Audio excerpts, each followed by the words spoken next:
Now going over to the business blunder of the day, you have Lyft's $2 billion typo, perhaps the most expensive typo in history. Now this comes to us thanks to Inc.com. They note that Lyft CEO gave a humble 6-word response to the $2 billion mistake, and they note that he said there's plenty of game to go around, but the CEO, David Rasher, did the right thing. He took ownership. So he literally just said, first of all, it's all on me, unquote, which, again, it seems to be accountability is an extremely rare word these days. I wouldn't be surprised if public schools don't actually teach the definition of the word.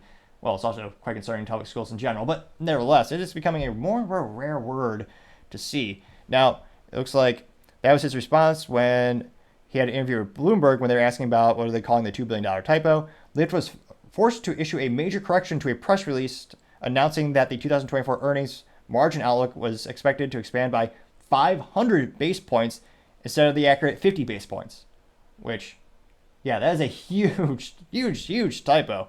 That they note that the extra zero led to a huge jump in the share price in after-hours trading, briefly creating a $2 billion market cap for Lyft, which begs the question, what does it drop back down to? I was going to say Lyft is probably best known for being not Uber. It's one of those things where Uber has the vast majority of their of the stock market or of the market share in terms of the whole ride experience where you trust a stranger to drive you around somewhere. And Lyft, while still big, is still far behind good old Uber. Now it looks like went down about 5% after those news. Market cap 7.1. Let's see here. LYFT 7.11.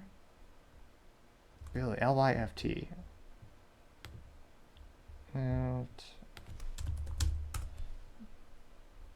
it's gonna drive me crazy. Rental Lyft, LYFT. Yeah, it's not good to have that big of a stock bump. $2 billion bubble. Jeez Louise. And how, I don't know how, can't imagine how irate the investors are when they saw that news. They bought the stock and it turned out, oh yeah, it's not that profitable. So subsequently, of course, a lot of them sold it as soon as they realized it was an issue. Now, CEO said, quote, "We go through hours and hours of checking and double checking before something like this goes public. It's an unacceptable error. Again, it's ultimately on me. I'm the CEO. The buck stops with me." Let's see here. So I was gonna say, I don't know how good the CFO is feeling as well, because that's really one of the biggest financial issues or mistakes I've seen in years. Let's see here. So caused a lot of people to lose a lot of money on the stock market, gambling, I mean, smartly investing. But interestingly enough, from a PR perspective, a lot of the feedback is actually giving him accolades and kudos, as some might say, for handling the situation relatively well. But don't get me wrong, such a simple error, just one little number, made billions of dollars in difference. To not have a couple extra, just have an extra intern in the office to review documents before you publish anything, if you don't want to pay someone to do that full time. But yeah, having a typo that caused a $2 billion bubble and a mistake, I mean, it has to be the most expensive typo, and that is, without a doubt, the business blunder of the day.